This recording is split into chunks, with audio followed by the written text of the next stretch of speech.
Hello and welcome to the Cutie Art Crusaders, episode 94 for April 22nd, 2014.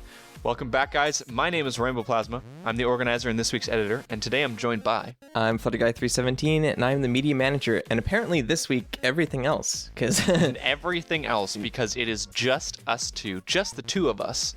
Just the two of us. I don't know the rest of that song. Neither do I. But yeah, it's just the two of us. So Bernd has taken a trip down to BabsCon to enjoy the festivities down there with late customer and friends. Bernd sucks. That's all I have to say about that. And yeah, so he's down there this week, so he couldn't make it.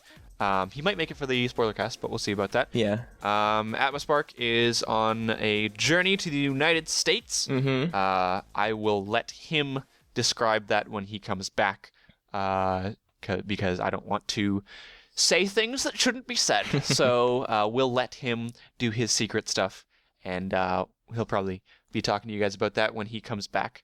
Fun stuff there. But yeah, it's just the two of us for this first week in our 6-week special lead-up. Yeah. So random tangent. I just looked out my window and a cat just wandered by in my backyard. Wow. Yeah. Anyhow. So yeah, I hope that Bernd has a fun time at BabsCon, even though it was very last minute and he should have taken us. Bernd. Well. So. In case people don't know, in our lead up to episode 100 of the Cutie Art Crusaders, we are doing the main 6 as our themes for the 6 episodes leading up. This is week 1 of our main 6 extravaganza, and we thought it would be fun to also bring on some special guests, people who we thought should come on for an episode and have some fun and just be like an extra co-host for the day. And so the first one this week for our Applejack episode, please welcome Thrayton. Hey guys, how's it going? So, Thrayton, why don't you tell people who don't know who you are, which is, to be honest, probably a lot of people. I'm kind of a nobody. I don't know. I'm some guy. I'm a fan of a little show you might have heard of called My Little Pony. I like to draw stuff about it, and what can I really say? Yeah, so you've done a couple sketches, and you've done some fan art. I primarily do traditional drawings, pencil. Sometimes I'll ink them. I've been venturing a little more into digital, little more often these days, but still when I can find time to do it, I'll. Yeah. Mm-hmm. Cool. So, nothing much to say. yeah. Thrayton has been a fan of our show for a while now. He's made lots of fan art. He was in our first fan art episode a year and a half ago. He sent in a very nice voice message to us a couple months ago, which was very much appreciated. He's always been contributing to the stuff that we're doing, and always active in the chat. So he's one of the guests that we wanted to have on just as kind of like a celebration of the Cutie Art Crusaders. And so I had a question for you, Thrayton, other than how to pronounce your name, because we've learned that now. I'm sorry. I'm sorry, guys. Yeah. Well, it's not Thratton, even though we've said that. It's Thrayton. Yeah. So. Well, that's how I pronounce it. At this point, because I realize it's kind of not as clear. I've gotten to the point where it just doesn't make the biggest difference to me. So, I mean, whatever you guys want to do, it's fine. Nah, it's Thrayton. Okay. You want Thrayton? Right. We got Thrayton. All right. We can do that. Okay. Fair enough. Yeah. So why don't we do this for our special guests? Okay. Just a simple question. How did you find out about the Cutie Art Crusaders? How did I find out? Well, back a couple of years ago, I think I was it was 2000. When did you guys start? It was 2012, right? Yeah, 2012. Yeah. So, I mean, I was a big fan of Everfree radio at that point, and so, listening to it every now and again while I was doodling and stuff and whatnot. But I guess I was scrolling through seeing what new shows they had planned, and heck, there was Cutie Art Crusaders. So yeah, I knew about you guys like right when you guys started. Like, hey, finally an art podcast. That's something really interesting. I mean, because I've always been a fan of the fan art of this that we've got in this fandom. So by all means, it's very interesting. Unfortunately, I hadn't been very committed to like watching you guys frequently, but I kind of managed to climb back on the wagon at some point, and glad I did.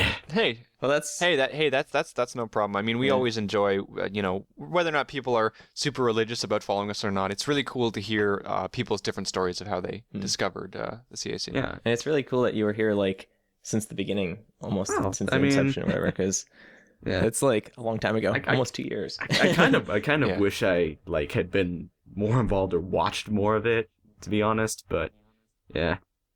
Yeah, that's fine. It's really cool that you gave us that first kind of chance, because those first kind of viewers are what got us rolling and got us where we were today. So we definitely appreciate that. Yeah. And speaking of where we got today, oh yes, yeah. Yes. So today, all of our art features a very special pony in my heart. Very special indeed. Very special. Applejack, otherwise known as Best Pony. Hey, best pony is a flawed concept. Every pony is best pony, but he's your favorite. Oh, wow, I messed up big there. Oh, wow. What is Applejack's R63 name? Applejack. Yes. Applejack is your fave, so. Yeah. She's awesome. She is awesome. Yeah. She is fantastic. Anyhow, so our art today is focused on Applejack, and we had to go through a bunch of different art. We kind of tried to feature art that just had Applejack, maybe a couple of other characters in the background and whatnot. But so our first piece for today is called Je ne sais pas banal by Antiander. And this is the first, or this is one of the pieces in a series of the main six. But I've always enjoyed this piece. Take our word for it, they're all amazing. Yes, they are. Yeah. Fantastic. Yeah. I believe we featured his Fluttershy piece in a different episode. I don't remember which one it is, but we featured his work before.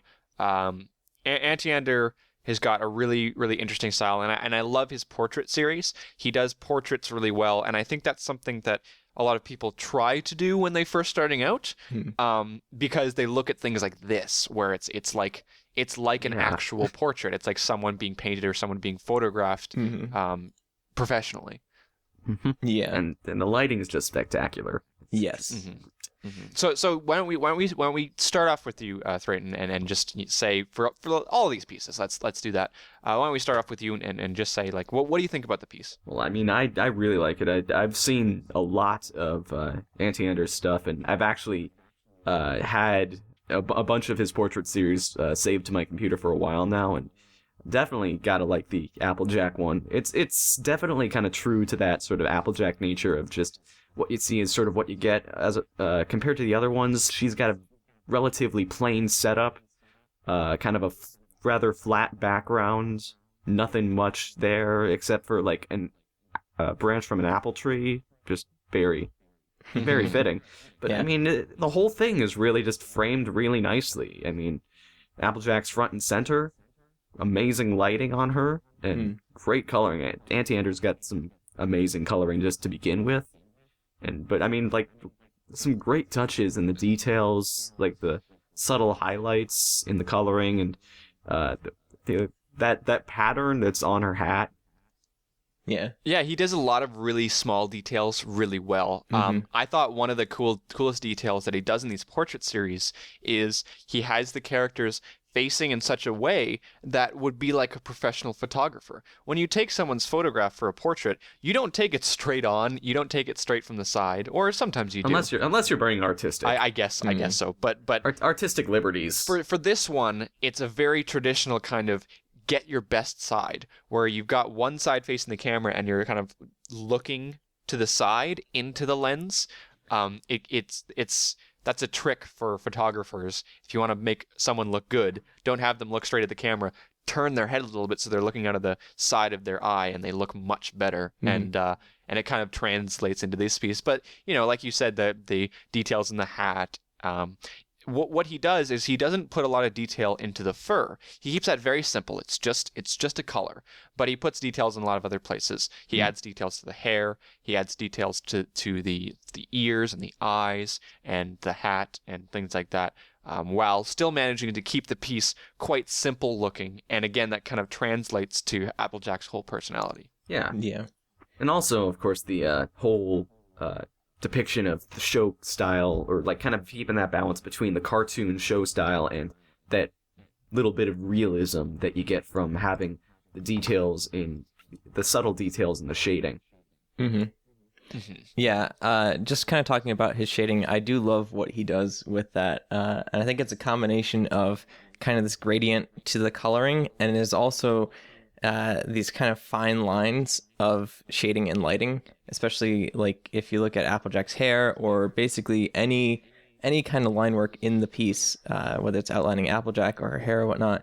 You basically get the outline, but then it's also accompanied by some sort of lighting or shading line, which is a really cool touch to it, and it kind of makes Applejack pop out a little bit, because it's kind of, I don't know, it's subtle, but it's kind of in your face, so it gives it kind of a 3D feel to the piece. Definitely. Well, something that is really interesting about this piece in particular is how minuscule the details are, but how much they work when you zoom out. Sometimes when pieces are really detailed, when you zoom out from them, they can look a little bit cluttered.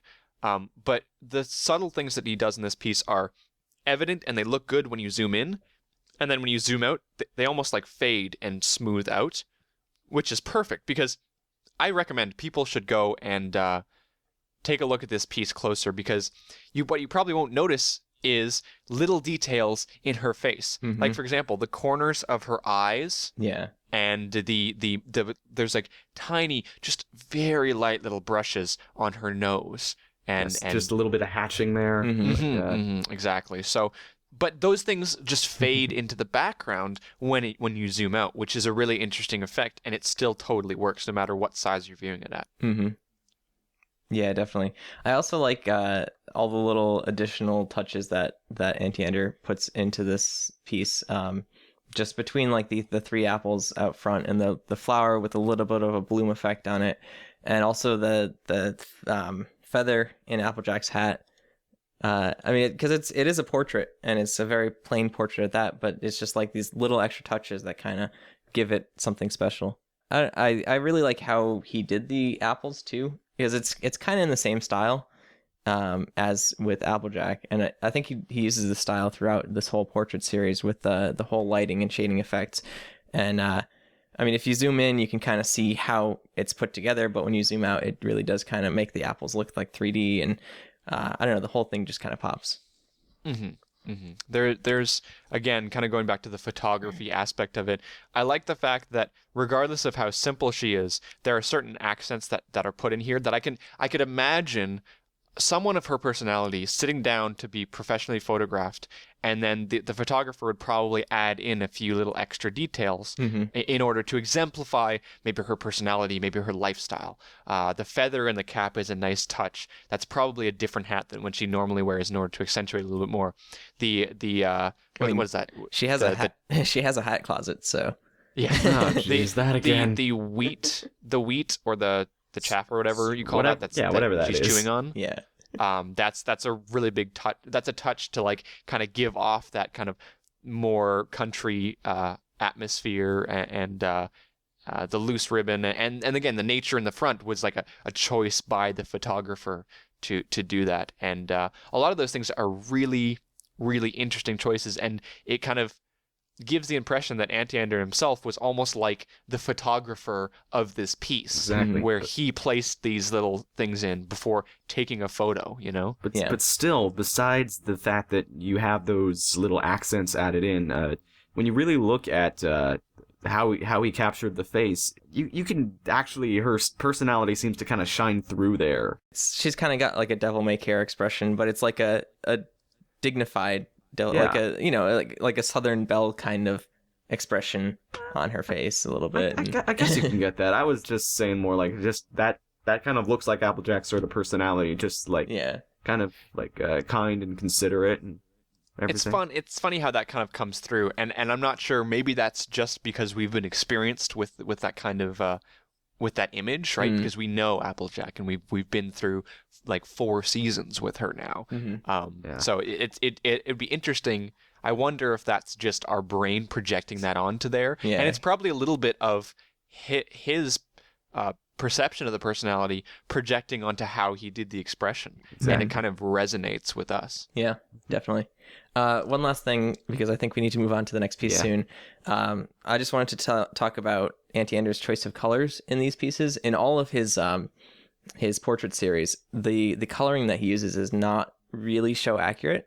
It's a little bit off, but I think that it does a really good job of kind of I don't know, bringing like this atmosphere to the piece and stuff, like in the Fluttershy piece that we showed before. There's kind of like a contrasting colors going on with the background and stuff like that, and in this piece, like Applejack's orange is a little bit brighter and a little bit, I don't know, mellower than what she is in the show.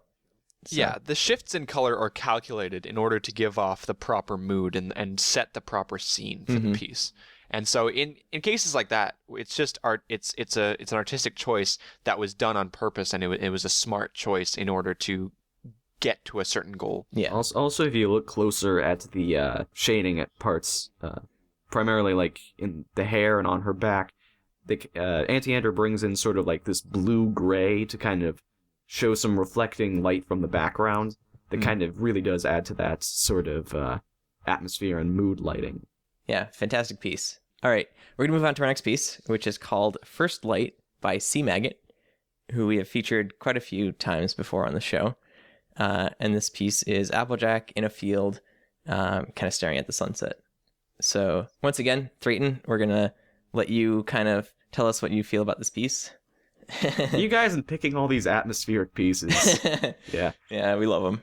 Definitely, it's got that sort of very positive feel with the lighting and whatnot, and very interesting stylistic choices.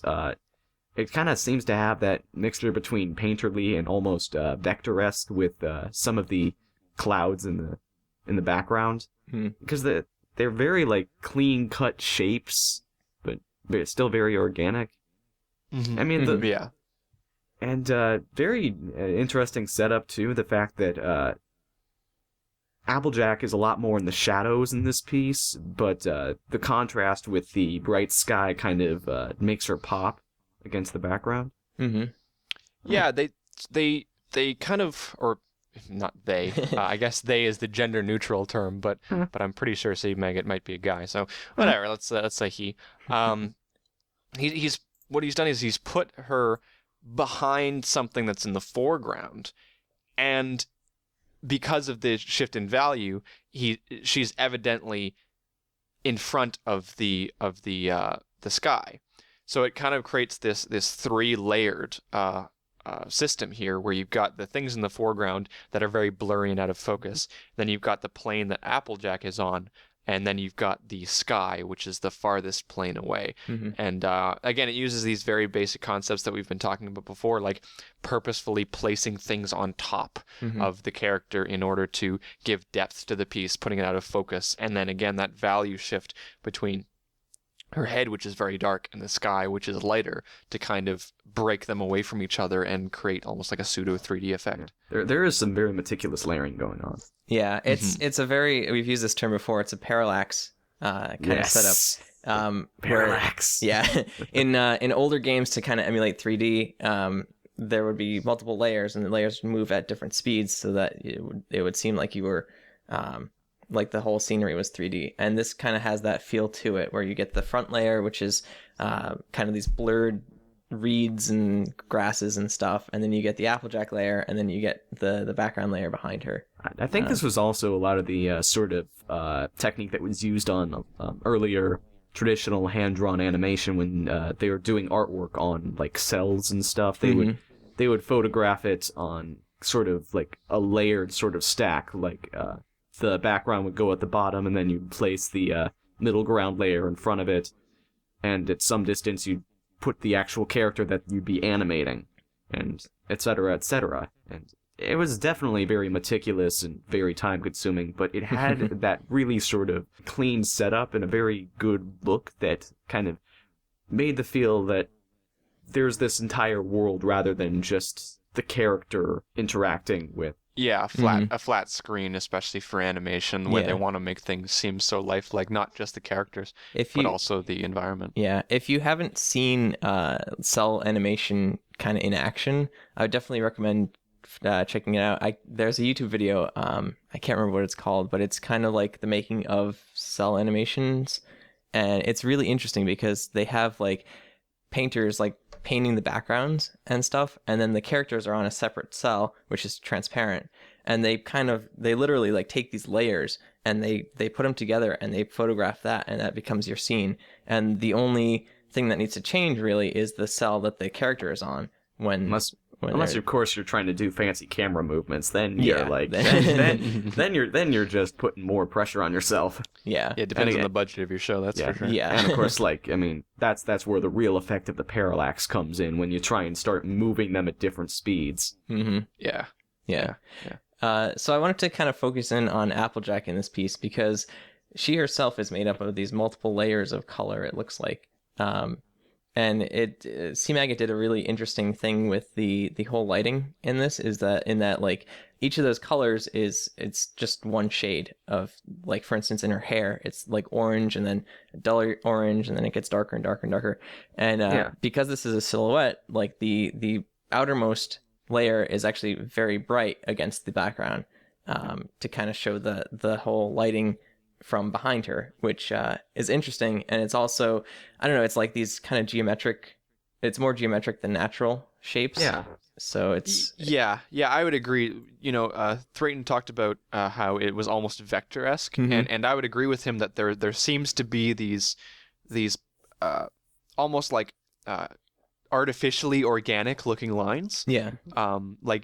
But it's a style. It's not like, oops, they couldn't make organic. Yeah. It's a style. It's very well done in the sense that it all comes together to kind of create this, like, when you look at it from afar, it really does kind of create overall the image that they're trying to get. Yeah, it's just a little bit jagged and messy, but it comes out really nicely, and I really enjoy the fact that it does that. It's interesting. It gives an interesting effect when you zoom out. You get that natural look to it, and as you zoom in more, it looks a little bit more and more digital every single time you zoom in, and it gives a really cool effect. Yeah, and it makes analyzing the piece closer really interesting. Well, it also kind of fits in with the way that the rest of the piece is done too, because the rest of the piece being all these layers and stuff, and even the clouds look like they're just kind of two layers. There's the underside, which is lighted, and the top, which is not lighted, which is kind of a gradient in this piece. But it kind of fits in with the whole style, which I think C-Maggot did a really good job of kind of putting Applejack into this setting, in just that style. I think her shading too shouldn't go unmentioned, because the shading on her is so complex. It's way more complex than you would notice at first, but it's very subtle changes but there's like 20 of them. Yeah. And it's really interesting to see how perhaps obvious it is, that the shifts in color are quite obvious up close, but again, as you zoom back, they kind of merge together and they squish together. Yeah. Yeah, there are a lot of subtle changes there, like just ever so slightly as you go from like her right rear leg to her left rear leg, there's like a little bit more light that would be hitting it from the sunset, and so it's just ever so slightly lighter, and it's noticeable when you get up close, but it seems so natural when you're looking at it, at the whole piece. Yeah. I also like the fact that for both of these first two pieces, even though none of our pieces have Applejack's hair actually let down out of her bun, I like the fact that when they added more detail to the hair, they made it a little bit more poofy and a little wilder looking. Yeah. And I really like that when they show Applejack's hair, because I think in the show a lot of the times we can take for granted the fact that it's just kind of one big blob in the show. Yeah. But when you're adding more detail to the hair, sometimes it's nice to kind of add some natural aspects to it too, which is that not everything is perfectly aligned with how it's going, and it doesn't actually follow this perfect shape. It's more of a natural long blonde hair, like the country girl long blonde hair, and I like the fact that people take that extra effort to interpret Applejack's hair in their own style. They don't just take what they see on the show and they apply it. They interpret how the hair would work. So much of this style of these stylistic approaches is just interpretation. And that's what I really like about all this art in the fandom. Everyone, like, you look at so many different artists and they have this sort of distinct style and this distinct angle that they come at it from. Mm-hmm. I think I've seen, like, C-Mega do, like, a bunch of different stylistic approaches, but this one definitely is very interesting. He's an experimenter, that's for sure. Yeah, Always gotta push the envelope. Yeah. I should do that more. Well, it's interesting because the show itself is very simplistic in the way that it portrays the ponies. In that, like, there's no kind of stranding of hair, or there's no fur or whatnot. And I think that kind of really lets the fan artists shine, because they can take this base that they have, these ponies and stuff, and then just like experiment wildly with it, like with the hair and the fur and all expressions and whatnot. So it's really nice that the show kind of lends itself to that. So I wanted to just talk about one more thing about this piece before we move on, because we're kind of running up on time. Yeah. The coloring used in this piece is very, very blue-orange. And For God's sakes. Oh boy. Yes. How long you been waiting to use that one? A long time. No, it's kind of dichromatic in the fact that you get this like orange, almost yellowy sunrise, and then like it gradients up to blue to the sky, and the grass and stuff is kind of a blue, almost a bluish greenish, but it's more on the blue side. More blue-gray, I think. Yeah. Well, what it's doing is it's saying, it's giving the impression that the ground and the sky are cold, and that the sun is bringing new warmth to it, and you can see that the new warmth is spreading across and kind of represented by Applejack. So it's a really interesting choice to do blue and orange, but I think it fits really well. Oh yeah, Sorry, for a definitely. minute there, I forgot this was a sunrise and not a sunset. Yeah. They're very similar, but sunrises are usually more yellow, whereas sunsets are more red. And with Applejack being on a farm, I would imagine she'd be up for the sunrise and already asleep for the sunset. So Good point. Very good point. yeah. All right, so we're gonna move on to our next piece, which is called Blazing Apple by Assassin Monkey, who does a tremendous amount of Applejack pieces. Yeah, let me just say, it wouldn't be an Applejack episode without an Assassin Monkey piece. Yeah, it just some sort wouldn't. of mention, Yeah. some sort of thought process, because his entire favorites folder is Applejack. Yeah. For goodness sake, like it's crazy. It is.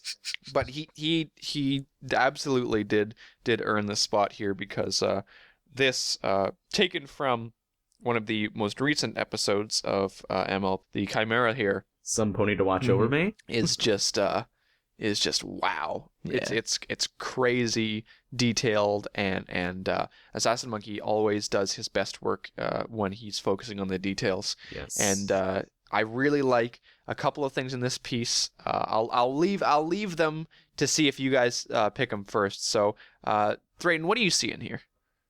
Well, I see a chimera, obviously. It's like, what do you see in here? Do you want me to go with the obvious? But I mean, Hey, whatever you want to do. again, Assassin Monkey is like just brilliant with the details, and in both the representation of characters and also with the background. The realism that came out when he tried to capture the chimera, it's got this sort of balance between being really detailed, and also it kind of has this sort of sketchy appeal that makes it look like it's in action. It's moving. It's kind of got all these. The painterly edges are all rough, like they're like it's in mid pounce and everything, and the whole thing is just very atmospheric in the way that he does all the lighting. It's very clearly this really warm hues. Reds and yellows and oranges. The whole place is on fire, literally, because Well, he mentioned a lot of motion in it, and I thought that we might pull back to our old favorite, Mr. Diagonal. The Oh, diagonals. jeez. Yeah. So yeah, I mean, do you want to talk about it, or do you want? Go right ahead. All right. So the entire piece, if you look at it, is at a diagonal, which is interesting because it definitely gives the whole piece a big sense of motion. Dramatic angles. Yes. Exactly. You can also see like the hooves of the chimera are at diagonals to the piece, and Applejack herself is leaning into the piece, showing some action. It's a counter diagonal. Yeah. It's a completely different type of thing there. Yeah. Well, it's interesting because like when you're thinking of diagonals in motion, like it's all relative too. So like, for instance, if the piece was tilted just a little bit more, Applejack might even be straight up in our view of it, but relative to the ground, she would be diagonal, and so you'd still get that motion. Yeah. I'm glad that he decided to make her not only at a diagonal to the ground, but also to the composition of the piece in general. Yeah. Because that way, sometimes when it's straight up and down to you, but diagonal to the ground, it can trick your brain in a way that makes you go, oh, that's a bit weird. Sometimes you can use it to your advantage, but a lot of the times it ends up just being a bit strange. So I'm glad that he decided to shift her in a certain direction. Well, I think you have to, if you're going to do something like that, you have to plan around it, and there's like certain tips and tricks that you can do with that. But yeah, I agree that, especially because she is at a slight diagonal to the viewer, it does give her a little bit more of that motion. Because these intense dramatic angles really kind of remind me of like movies and like very cinematographic, cinematographic or whatever, however you're saying. Like cinematography and stuff. And Assassin Monkey really does tend to play with these sort of like very like very cinematographic cinematic. Yeah, that's it. Yeah, sorry. Cinematic. Sorry, these very cinematic setups like you got here where it's very dramatic and intense and full of energy, where Applejack's at an angle, the Chimera's at an angle, the ground's at an angle. We're right there with her while she's like just trying to get away, and it's just very, very intense. Yeah. Yeah, and there's a lot of not emotion, a lot of motion in the Chimera itself, because it's halfway in between turning and jumping, and the snake is doing something else entirely. So there are 3 or 4 different indications that we're seeing something that's in progress, and I really enjoyed the fact that there seems to be not just 1, not just 2, but there's 3 or 4 indications, subtle indications of motion. Again, not to insult motion lines, but it's really nice to see these kind of more implicit signifiers for motion, because evidently he's been listening up to some of the stuff we've been talking about for how people can imply a more action-oriented piece that's supposed to convey something that's in progress, and so it is really nice to see 3 or 4 things on top of the piece itself in order to convey motion. And not only is it like conveying motion, but the way it's set up is really moving your eye across the piece. You're going from the snake tail to the rest of the Chimera, and like kind of tracing that curve of the Chimera's body over to Applejack, and it's just very interesting setup. And while I'm still talking, gotta love that touch of all the embers floating around. Yeah. Yeah, I enjoy seeing that in a lot of fire pieces. The glow of the embers and how they kind of scatter in front of the viewer. It always looks really nice. It gives off a really nice feel to the piece. Kind of going back to just really quickly to the motion. Threighton, you mentioned earlier that Assassin Monkey kind of plays with this whole like detailed but also very messy, and he does a very fantastic job of placing your focus using details versus a messy medium. So like for instance, the background and even this foreground frame is very, very messy, painterly style. It's all implied. Yeah. Applejack, the Chimera, are very detailed in the fur and like Applejack's mane and tail and stuff like that. But you also kind of get a lot more detail where there's motion. Like if you look at Applejack, like underneath her, there's like these leaves that are skittering up and stuff. And it's like, those are very detailed. Like they're very intricately done. Whereas like if you look at the rest of the ground in the background and like leaves that are standing still, it's all just kind of blurred into one. And same with underneath the Chimera's hoof and stuff. So it's like, I don't know, it's that really intricate balance between the two, and it kind of makes the subjects of the piece stand out. Yeah, I just noticed the Chimera's paw kicking up all the dirt and everything. That is a very neat touch there. Yeah. Mm-hmm. And you've also got the composition of the piece, the things that are framing the forest around them. That's kind of framing everything on the left and right hand side. Mm-hmm. That's also something that's not tremendously detailed, because you're not supposed to be focusing on that. It's supposed to just help guide you and shape your view of the piece, but because it's not very detailed, you're not ever drawn to them unless you purposefully look for them. So it kind of draws you into this, as if there wasn't enough to draw you into the center already. It kind of helps keep you locked into the center and looking around at these details. Yes. Yeah. Well, speaking of framing, even like there's almost a second kind of implicit frame with the Chimera itself, kind of framing Applejack. Because you have this outer frame, which is these trees and stuff, and that's in both the foreground and the background. And then you get the Chimera, which kind of wraps around Applejack. And I mean, both the Chimera and Applejack are the focal point of the piece, but it kind of directs your attention inwards. So, yeah, absolutely fantastic. So another thing that he does really well, last thing, something. Oh yeah. One last thing that. Then he's first time on the show, and he's better at timing than everyone else. I like him already. I'm sorry, I'm just looking at the Skype chat. That's okay. I like it already. Don't give our secrets away. Yeah.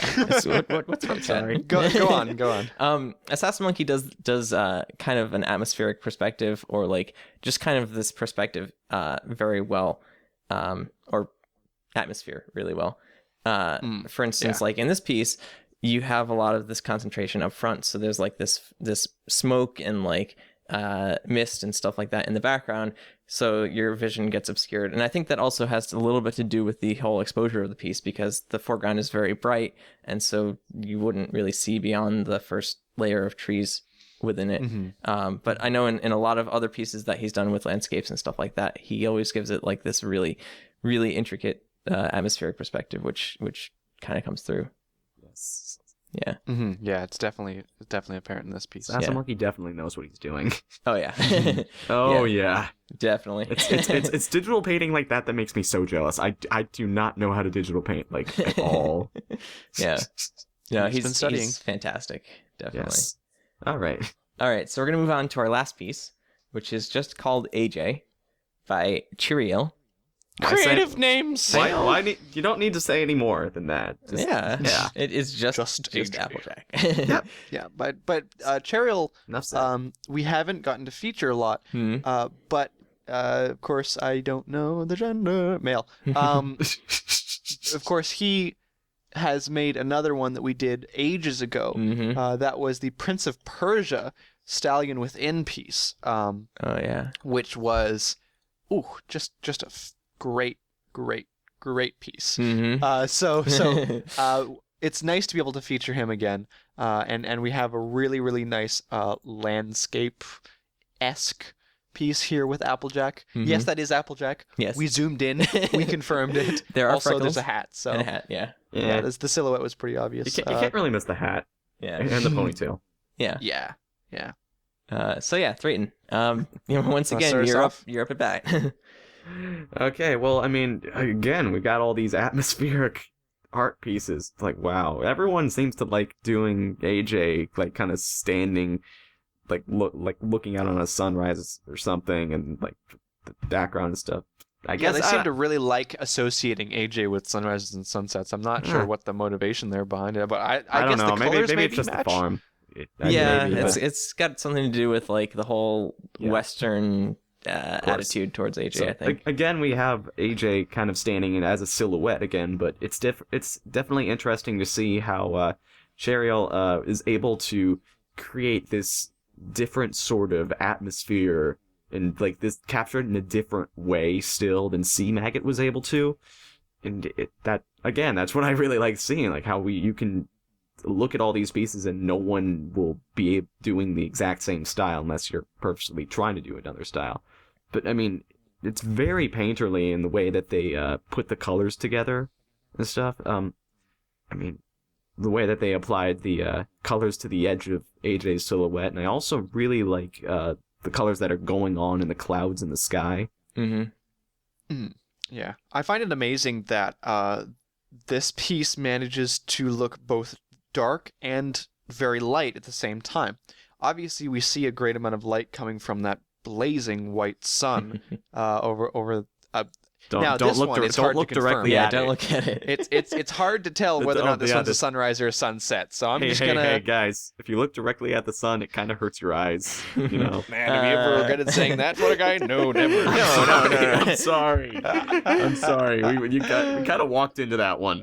Yeah. We did walk right I in. wasn't We did even walk thinking right about in. it when I first brought that up. Yeah. Sorry. I'm gonna say this is a sunset just to be different. Also, Okay. it looks a little bit redder. Looks a little bit redder. Yeah, you got so got a little bit more Yeah. pink going on in the clouds. So Yeah, yeah. exactly. So let's say that this is a sunset. And so we've got that bright sunset, obviously, but we've also got a lot of darkness, a lot of black in this piece, or at least very, very dark colors. The silhouette of the trees and the silhouette of the cliff that Applejack is on. Might I just say there's a lot of detail in those trees? That is like really Yeah. neat. Yeah, It's really great. But he's not afraid to put those things in darkness. And he's not afraid to look at that and go, that's okay to be kind of silhouetted. And I've talked before about sometimes when you're a new artist, you want to always put the focus on the things that you put the most effort into. And so you always keep them in the light. And that's not necessarily always the right thing to do, because something can look just as good silhouetted and in fact can look better based on the circumstances that you have these pieces in. So I'm really impressed that he put so much of this piece, so much of the focus of this piece. I would say the two most detailed things in this piece are the trees and Applejack. And both of those things are heavily silhouetted. Yeah. Well, there's a lot of, I mean, there's some interesting things going on with the whole focal point of this piece. And I kind of wish that Bernd were here because he would probably know what's going on. Darn. I didn't read up on this stuff. and would probably like ramble for 20 minutes about it, but yeah. Well, because the sun is such a bright point, so you would naturally assume that the brightest point in your piece is your focal point. But in this piece, I'm hesitant to say that it's not the most focal point in the piece. I think that Applejack definitely is. Maybe your vision goes first to the sun, but is immediately drawn towards Applejack because she stands out so much. I think it's more of like a lot of framing devices going on here. I mean, you got the trees over in one corner, AJ in the other, and the clouds up above. It's directing your attention. The whole thing is really balanced out between the sun being on one side and AJ being on the other.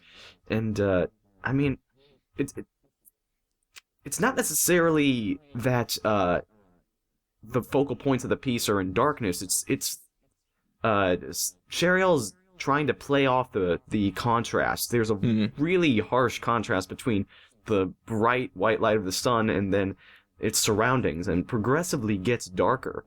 I mean, and if you look closely, if you guys that are watching this take the time to like actually really zoom in on this piece, you'll see that Sheriel actually went through a lot of trouble with like a lot of subtle details with how he did the lighting in this piece, and how he's trying to capture like the sun's rays actually refracting off the different pieces in the piece. Like, you'll look closely at AJ and there's just a little bit of subtle line work where her hat is blocking out the sun, like just behind it.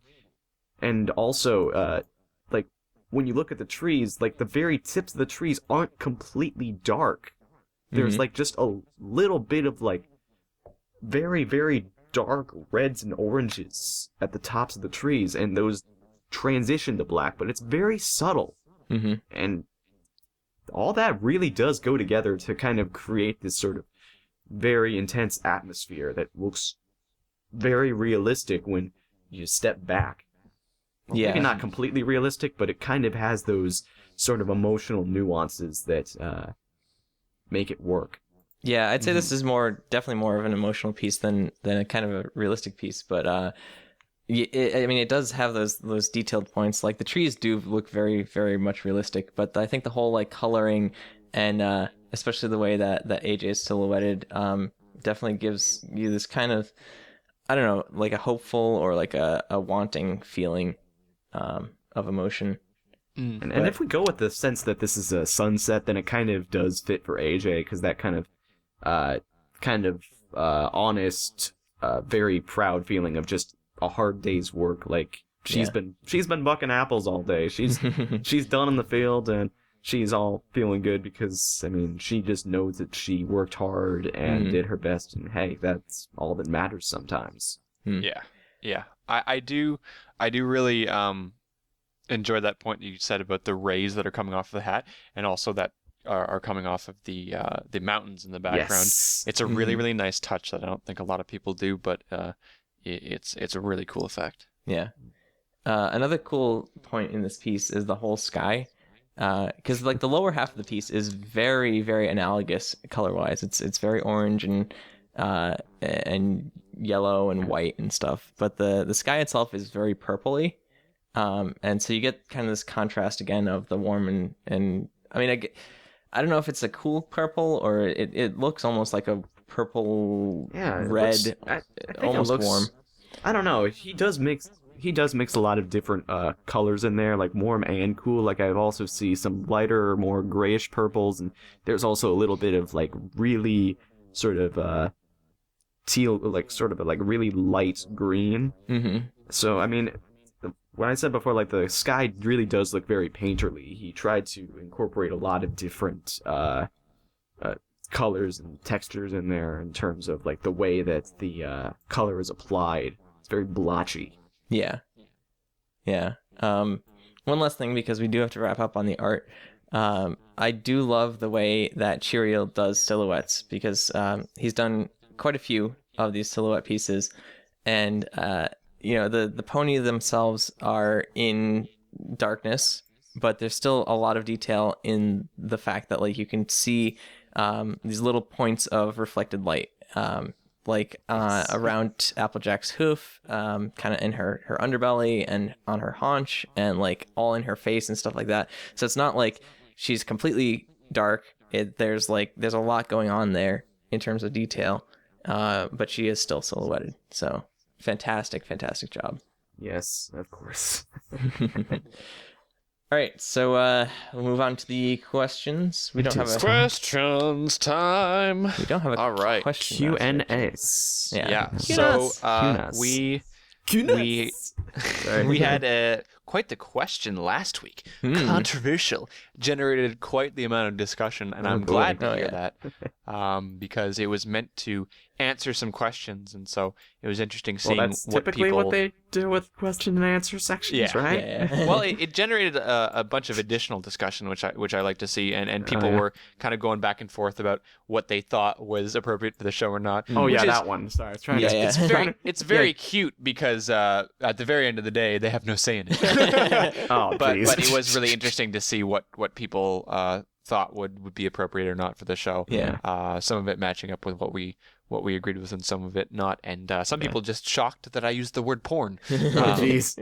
And you said it again. Well, I mean, it's a PG word. It's just us. Yeah. Well, I mean, it's no big deal. I'll admit, as a guy who is like really does not like scary things or gore, and pretty much just like strong, cute things and stuff, I can kind of say that. I don't know. I kind of like having everything very like kind of nice and easygoing, kind of cutesy and stuff. Yeah. Mm-hmm. There you go. To be honest, I kind of get really uncomfortable when people try and take something very cute and innocent and try and mix it in with mix it in with like creepier things. I could see that. There you go. We got an endorsement from I'm sorry. Cutie Art Crusaders, rate and approved. Exactly. It's gonna be like the Applejack episode all over again. We're gonna put your face like up on a big poster. We've learned from this. I don't even have a ponyo, so you can't even do that. I'm sorry. That's lame. You should make one. Yeah. So anyhow, we don't have a question master today, so I guess I will do the questions. Sure, Go sounds right good. ahead. Okay, so our first question was sent in by none other than Assassin Monkey. Of course. Of course. And it is, you're all fruits. What are you, and how are you prepared? Oh, shoot. I don't know what the "how are you prepared" thing is supposed to be. Well, yeah. But I guess you're supposed to pick like what fruit would represent you best. Yeah. And boy. what a question. I know, it's loaded. That's kind of loaded. Yeah. Yeah. Yeah. I think I would say pineapple. Uh-huh. I am spiky on the outside. I got quite the kick on the inside, but very enjoyable overall. Well, yeah. That's the perfect answer right there. I actually couldn't, yeah, I'll agree with that. I'm going to allow that. Yep. Yeah. I'm gonna go with blackberries. Because... Is it because you like blackberries? Yeah. You're a cheater. I don't know. I like them because they're both sweet and tart at the same time. And I guess that kind of describes me, maybe. I have no idea. Nice try, though. Yeah. It was a really good try. Oh, jeez. And how would I be prepared? I guess either just like plain washed or... Yeah, I don't know. Or on... I skipped over that part because... Yeah, I know. How I do have you no prepare idea. a pineapple? You slice it and kill core it. Good point, yeah. So... Don't hurt me! Yeah, you gotta cut off its head. Oh, jeez. Wow. Choose wisely. I like grapes. People like grapes. People like grapes. So there you go. Mhm. We got a couple of berries, a couple of grapes, and Oh. a giant stupid pineapple. Why didn't I choose apple? Because No it's one cho- obvious. See, I chose Yeah. an apple. It just happened to be a pineapple. Yeah. Okay. Yeah, you're There you a go. relative of the... I think regardless of what any of our answers would be, I think we'd all agree that if Applejack was was a fruit, she'd be an apple. Yes. No, it should be an orange. Ah. Or a pear or something. I don't know. Hey, Heck, there you go. actually, All right. everyone knows she can't eat all those apples. Everything in moderation. Except for apples. She can eat all those apples. Oh, yeah. No, Uh, no, she can't. All right, so our next question was sent in by Fluttertree, and it is, what, in your opinion, is the best way to show motion? Very fitting for the Assassin Monkey piece today. And in parentheses, motion blur, speed lines, etc. Well, that's not that hard because we just described it all. Yeah. Yeah, well, I mean, Just, well, they're 15 saying what minutes is ago. the best way? Hmm. I don't know. I don't think that there's necessarily a best way because it depends on the Exactly. situation Mhm. that you're in. My preference, I can only talk about my preference for it. I really like when people don't explicitly attempt to like show motion through like speed lines or motion blur or anything like that. I like to see the implicit motion. I like to see those like action poses, the diagonals, these things that still convey motion, but without having to be like, look, these lines are here because Yes, it's of supposed to be course. moving. Yeah. Yes, know? of course, and I mean, yeah, it all does depend on the situation. Because I come from more of a illustrative, cartoony background, then I can definitely agree that there are instances where we do want to use those sort of like action lines at times. But it all does depend on the situation. Sometimes people might see that just using motion blur can be a bit of a cop-out. It kind of just is like an obvious go-to, like, oh, hey, this one part is going to be moving, let's blur it. It's kind of this sort of, I don't want to say cheating, but I mean, that's kind of what it comes down to in this day and age where everyone's doing digital art. Yeah. Well- Well, I know what you're trying to get at Yeah. because basically, that's the kind of thing that you should only do if the situation really calls for it. But it's Yeah. one of those things a lot of people default back onto because they don't know any better. Well, if you really know how you're using it and you're going to be using it in a way that really isn't obvious and doesn't make it, I mean, that kind of just adds to the piece rather than kind of using it as a crutch because you're not really sure what else to do. Mhm. Right. Yeah, there's a difference between. Well, I'm currently in a public speaking class, and they're telling us that presentation aids are supposed to add to your speech, do something that you couldn't do, like that you talking couldn't do otherwise. Like motion blur should probably be used in an instance where like it can only add to the piece.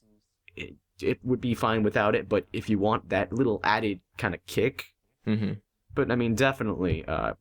Implicit motion can be very effective.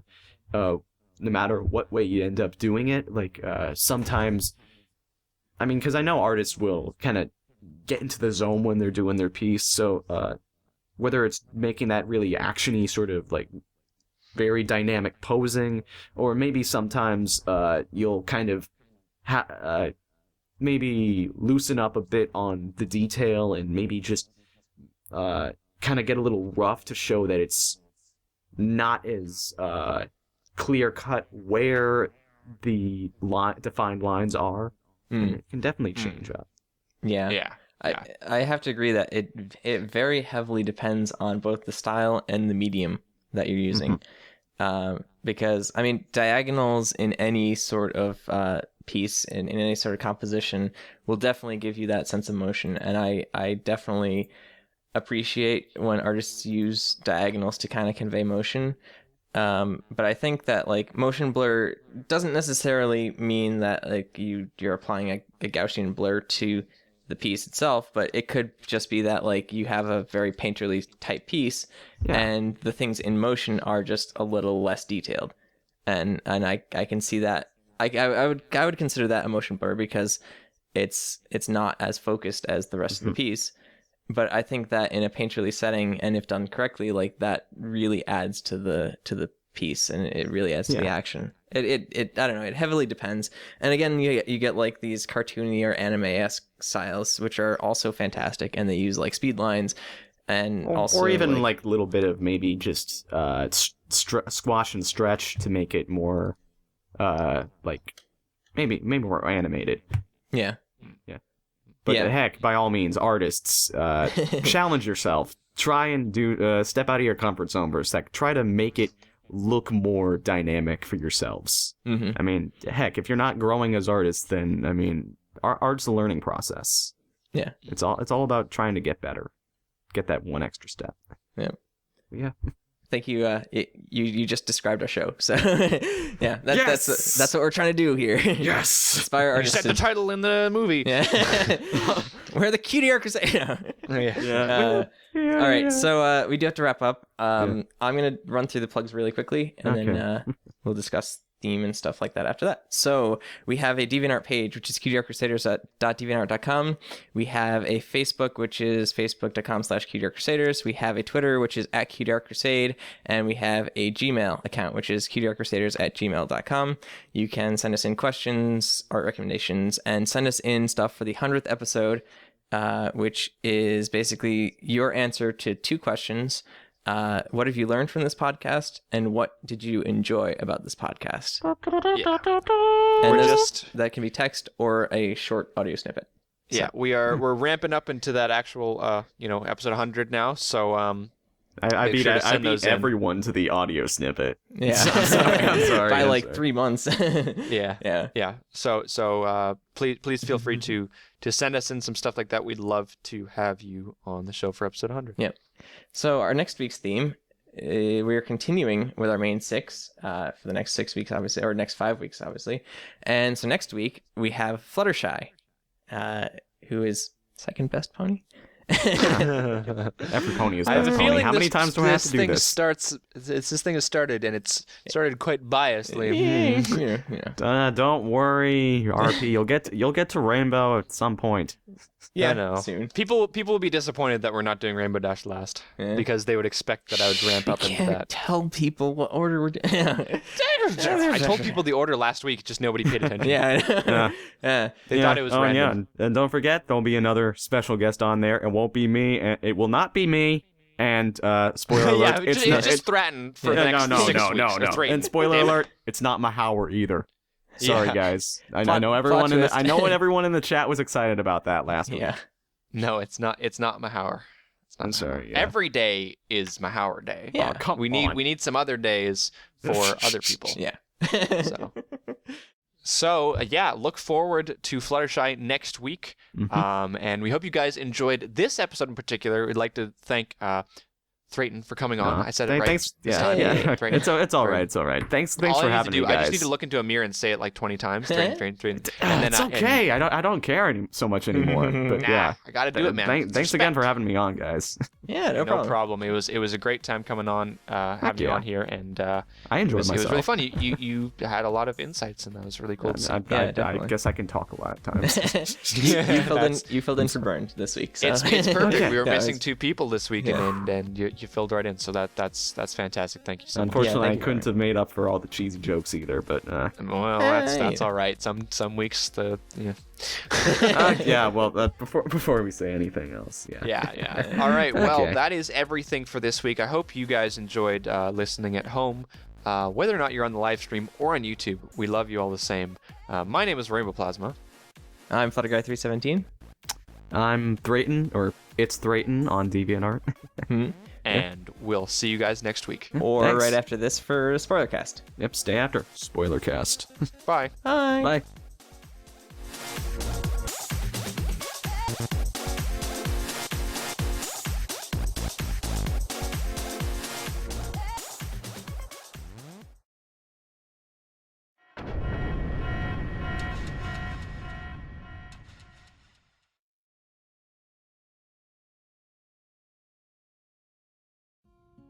Hello and welcome to the 21st spoiler cast done by the Cutie Art Crusaders for My Little Pony Season 4. My name is Flutterguy317 and today I am joined by Rainbow Plasma. Hello. And Burned01. Hi. Live on the scene from BabsCon 2014. How is BabsCon going? Great. Cons and stuff. Yay, don't catch the con crud. Too late. It's a necessity. Yeah. So today we're going to be spoiler casting Season 4, Episode 22 My Little Pony, which is called Tradia, which is an interesting episode. Once again, we see an episode with all of the main 6 in it, but they kind of split off into the pairs again. Kind of similar to, I guess, Castlemania would be probably the closest one. Similar pairs, right? Yeah, similar pairings. Okay. No, it was the same. It was the same pair. No, it was Applejack and Rainbow Dash, and Yes, Rarity and Fluttershy were the groups that kind of were together, and then Twilight and Pinkie were off on their own. Whereas in this one, it's Fluttershy and Rainbow Dash, and Rarity and Applejack, and just I feel like this entire episode was just filler sometimes sounds like a bad word, but it was just like super slice of lifey. Like it was like one of the most slice of life episodes we've had so far. Slice of life episodes. Oh yeah, no, that's why definitely. I said, filler sounds negative. I don't mean it in a negative way. I mean it in a positive way. Mm-hmm. Yeah. so yeah, it was really interesting to see like all of them doing their own things, and I don't know, it was super unexpected, I guess. Yeah. Well, and it's interesting too because like each of the different pairings had a completely different storyline behind it, but it was kind of interesting because, well, like for instance, you were looking at Applejack and Rarity, you could see in some shots like Rainbow Dash and Fluttershy just kind of dashing about in the background and stuff. Yeah, that was good. All the stuff going on in the background, like when they were arguing and junk, and they're just like on back. Yeah. Good. And none of the storylines felt rushed. Like I didn't feel like I was getting 3 too short stories, you know? Yeah. I felt like I was getting one story told from 3 different perspectives, but they were all complete, you know? Nothing was rushed there, which I thought was really interesting because I know a common complaint in MLP sometimes is that things are always feel rushed and that they're trying to do too much. And it's funny that in this episode where there was probably more than ever going on, it still managed to feel quite well paced. Yeah. Yeah, definitely. I agree with that. It's interesting because I mean, I know you didn't mean it in this way, but like there was a lot of like motion and stuff in the background too, which I guess kind of, I don't know, it made the episode seem more busy, but not necessarily detracting from it, from like the storylines and stuff like that. Because they're at this this trade fair, basically, at Rainbow Falls, which we've seen before a couple of times. But like there's a ton of different like ponies like doing all these trades and stuff, and there's just like a lot of action going on in the background. Yeah, I didn't even see half the stuff going on in the background. I kind of want to watch it again just to look at all the junk in the background, you know? Yeah. People who love the background ponies are going to really love this episode because it seemed to be quite a bit of them. Yeah. Right? The references in this episode's... Oh, yeah. Someone on Reddit found, I guess, the... I don't know what their official names are from BioShock Infinite. The brother and sister with the chalkboard and the... Oh, yeah. Yeah. There's a reference to them in here. So That's cool. awesome. I didn't notice that. Yeah. But yeah, it's also interesting to see because like there's just like ponies walking around with goods to trade in the background, like swords and guitars and stuff, and I don't know. It's interesting to see that. It's also an interesting concept in general. I find just the trade show itself was really cool. Oh, and of course we've got to talk about the thing that the fandom won't shut up about for good reason, I guess. The whole Twilight treated like a princess thing, because every single other episode in the entire world, everybody will go, "Why isn't she being treated like a princess? I don't understand proper story development." But they kind of worked it into this. Maybe they're trying to get it out of people's systems. They're like, "Look here." Yeah, take She's this treated like a episode princess here. Stop. Yeah. Well, it kind of shows the absurdity of it too, because like, you know, her close friends have known her for a long time, and you know they don't treat her like a princess. Except Pinky when she's making fun of Twilight or trying to sell her goods. But I don't know. It kind of shows the absurdity of the whole celebrity mentality a little bit, because it's like all these other ponies are just like so in awe that she's the princess, or they like want to trade stuff that's like way overvalued for her books. And there's a lot of really good little lessons there. There was like 2 or 3 per like storyline, so that was like a good 6 or 7 little bite-sized things. It's like they took all of their ideas, right, that they had on, like, let's say they start a season of MLP and they have this big whiteboard and they just write out a bunch of lessons. A bunch of lessons that you can learn that we haven't already done already. And it's like they've picked these out for episodes, and then they're like, all right, well, we've got 6 or 7 left over. Yeah. But none of them are really big enough to fill out an episode. And then one writer stands up and is like, I got this. Guys, everybody chill. Yeah, I don't know who wrote this episode, actually. Why don't I go look that up? I'm not sure. Well, while you do that, we can kind of talk about basically the 3 different storylines that went on. So we got to see Rainbow Dash and Fluttershy running around the entire fair trying to trade things so that Rainbow Dash could get this first edition Daring Do book that she really wanted, because she's got this whole collection of first edition books. And unfortunately, the only thing that she has, which is a rusty lucky horseshoe, isn't really what the pony who has the Daring Do book wants. So they kind of run around and they get like a Discord lamp, which is really, really funny. I loved that reference, that throwback reference. Yeah, it was great. And then they totally acknowledged it too. They're like, why is there Discord lamps? Yeah. No, I mean that I literally like laughed out loud during that part. I was just like, wait, what? Yeah. But so they kind of run around and they end up getting the thing that that the pony who has the book wants, which is a 2-headed dog, and I can't remember the name of it, or what it's called. Arboros? Something like that. Yeah. Did I actually just get that on the first time? I think so. I'm the best. And the pony who has the book doesn't want to trade initially, but then she realizes that Fluttershy can tame the dog, so she includes in her deal kind of like I don't know, involving Fluttershy in some sort of like trade with the dog so that she will tame the dog, which is a little weird, but yeah.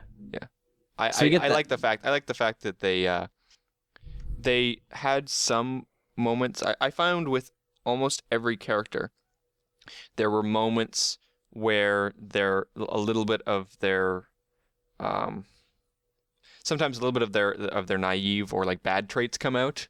Yeah. But then by the end of it, they had all kind of learned their own lesson, and they all kind of talked about their lessons and reconciled with that. So it was all like, I guess it was like 6 little mini lessons, like I said, and so you had like all of these little bad things popping up, and you're like, oh, that's probably not the best thing to do in this situation, but then they learned from it in the end. Well, it's not like any of those felt out of place too, because like Dash was so caught up in the moment with the book that like she wasn't really thinking straight, and I mean, it's like nothing kind of felt out of place. Yeah. Okay. So, 2 things. First of all, not an Arboros, it's an Orthos. Okay. Close. I don't know where I got Arboros from. Yeah. And the writer of this episode was Scott Sonborn. Probably Scott Sonborn. And he also wrote that one episode with Applejack being really creepy to Applebloom.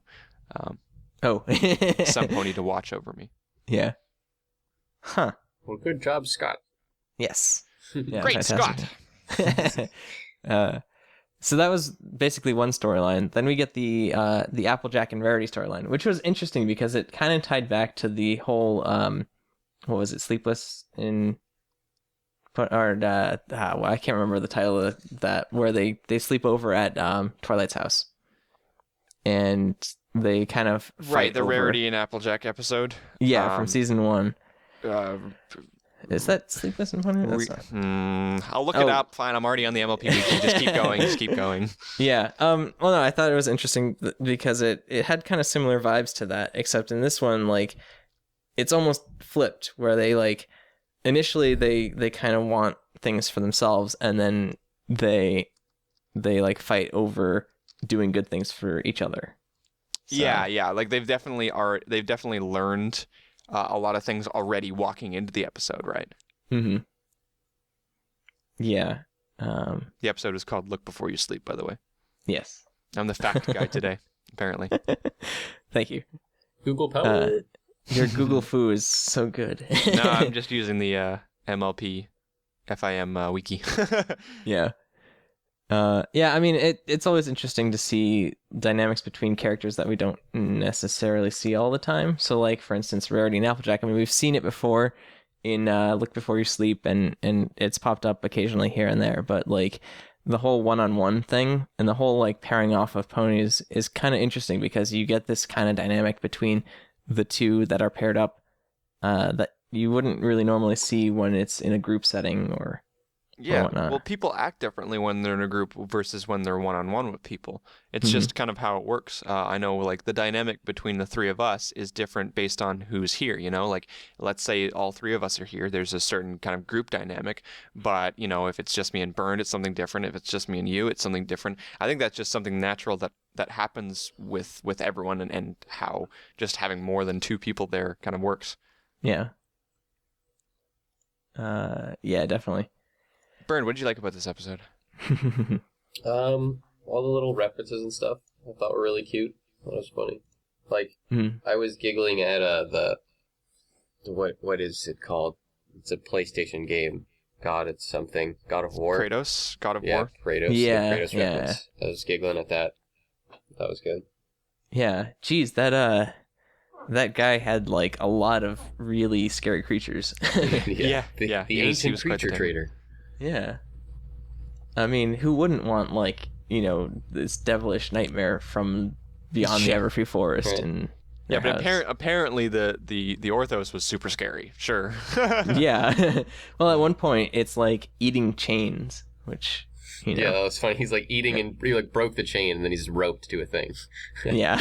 No, I was actually expecting the ending to be like between that whole storyline with Fluttershy and Rainbow Dash. I expected the ending to be like she would get to the end and then that trade wouldn't happen, and then they would settle with Fluttershy getting the Orthos. Mm-hmm. Because she could take care of it and she grew attached to it or whatever. I thought that might be a venue they go to. Like she gets to attach to it, and it's like, ooh, do I trade away my friend's new like pet dog for this book or not? They didn't go in that direction, but I thought it could have been possible. Yeah, I feel bad because like Fluttershy lost her bear call, and I mean she got a bird call thing, but yeah. It was so tragic too, like the way that she lost. First of all, wings. Just speaking on behalf of everyone. You can't fly a Orthos though. No, but you can fly a person over and being like, by the way, wait 2 seconds while we get through this crap. Everyone in the entire world was like, really? Usually I'm not the kind of I'm very good at suspending my disbelief for a lot of situations, and so that should tell you when I noticed that and I was like, oh, okay, well, that really?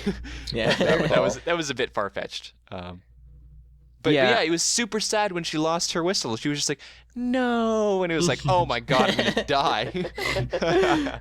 Yeah, with like outstretched hooves, like no. Yeah. Yeah. Something so tragic about that. Yeah, it's like, no, give up everything for the whistle. At least Dashy got her a new bird call whistle. So. Yes, it was worth it in the end. Yeah. Although, I mean, the bird call isn't really as menacing as the bear call. So as the bear call, yeah. Yeah. Yeah, so then there was the last storyline, which was Twilight and Pinkie Pie. And Twilight is, once again, we see her not being that enamored with her whole princess position. Like, she likes being a princess, but she doesn't like the whole, like, celebrity thing that comes with it, or whatever. Yeah. How people Pinkie, kind of view her just as a princess, as opposed to what the actual worth is. Yeah. And Pinkie was kind of trying to, not necessarily trying to use her whole princess status to get more out of the trade, but it was just kind of like, I don't know, she was just kind of talking up the whole books and trading with Princess Twilight and whatnot. Yeah, well, like that, I think normally it's the kind of thing that I look at and I frown upon, but I trying to look on the bright side of things. I think in the end, what she was doing was she was just trying to help Twilight out. She was like, all right, Twilight has a problem. She has these books that she wants to get rid of, but she also wants to stick by these rules of making it a fair trade. And so then she tries to get the fairest trade for her friend. Mm-hmm. Does she go about it the exact right way? Maybe not. She does it the crazy Pinkie way. Yeah, but I think at heart she was just trying to help out her friend. Yeah, and she's always one for showmanship. So, when it comes to like wearing the mustache and the auctioneer getup, like, that's definitely Pinkie. Mm-hmm. Also, I'm sure she was just trying to have fun with it too. Pinkie grilling that poor filly. Oh, I know. that never got resolved. She just went home and cried herself to sleep. Yeah.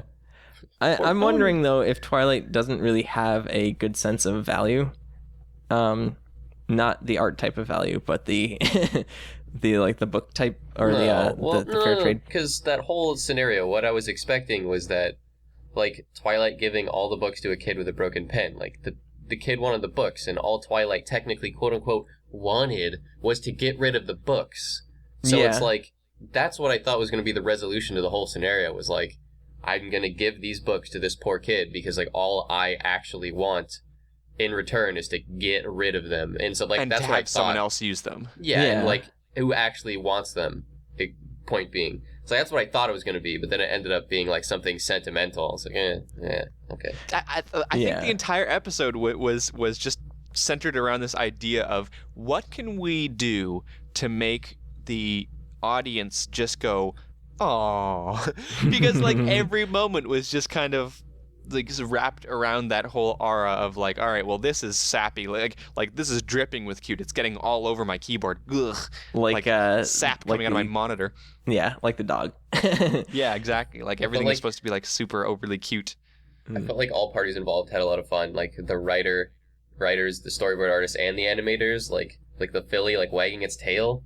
Like that was just like, ugh. Yeah. So adorable. It was just like, overall, it was just supposed to be like this happy kind of like super big deal episode. I think it wasn't supposed to advance plot in a huge way. It's not supposed to give some sort of revelation. It was just kind of there to be lighthearted and give you an episode, Yep. Mm-hmm. Which is cool. So slice of life, basically. Yeah, you need those occasions. Yeah, but even so, like, I think it was still a little bit more relaxed than a lot of the episodes that we've seen so far, and it was just very loosey-goosey with all the stuff it was doing. Yeah, well, because it almost doesn't have any ties to the rest of the storyline, like, at all, and it was just like, you know, it was a episode meant to be fun, and like they did it in a kind of an interesting way with the 3 different storylines and stuff like that. So yeah. Well, I liked it. I thought it was really enjoyable. It was just kind of like you know, it's never something that I'll look back on and be like, that episode, man, do you remember that one? But it, you know, it was there. It didn't do things wrong, so it was just a good episode of Pony. Yeah, definitely, I agree completely. And I mean, it had, you know, really good kind of messages and moral things. Yeah. And it was just fun all around. So yeah. And then I guess kind of like the ending scene was also kind of cute, where they like are on the train back to Ponyville, and Spike's got his new comic book, and like Fluttershy's got her bird whistle and stuff, and they're just kind of talking about the trade fair and stuff. Yeah, like they're that. kind of wrapping up the day. It was a nice way to wrap up the episode as well. Yeah. Just kind of going back through the episode, it was interesting. There were a couple of crystal ponies in here, which I don't think we've seen since the Crystal Kingdom episode. Yeah, I was actually noticing that. I was like, I'm glad that they decided to just start including those a little bit more, you know, as just a thing that doesn't need to be said. Like, oh look, the crystal ponies are here. Just they're there. They exist now. They've been freed. So yeah. Yeah. Yep. Cool. So overall, good episode, slice of life, etc., etc. So thank you guys for. I give it my rainbow plasma seal of approval. Yeah. Bernd, do you give it your Bernd seal of approval? Super burn delicious, yes. Ooh, that is very, very, very Berndlicious. Sehr good. Anyhow, so thank you guys for watching. Despite the whole accents thing, I hope you enjoyed it. B to the E to the R and D. I don't know what this accent is, so just please move on. God. Okay. Thank you guys for watching the spoiler cast. Join us next week for season 4, episode 23 of My Little Pony, and Cutie Art Crusaders before that, because that will be awesome. So my name is Flutterguy317. I'm Ranbu Plasma. My name's Björn. Björn. And we'll see you next week along with our friend Björn. Yes. Thank you guys. Bye.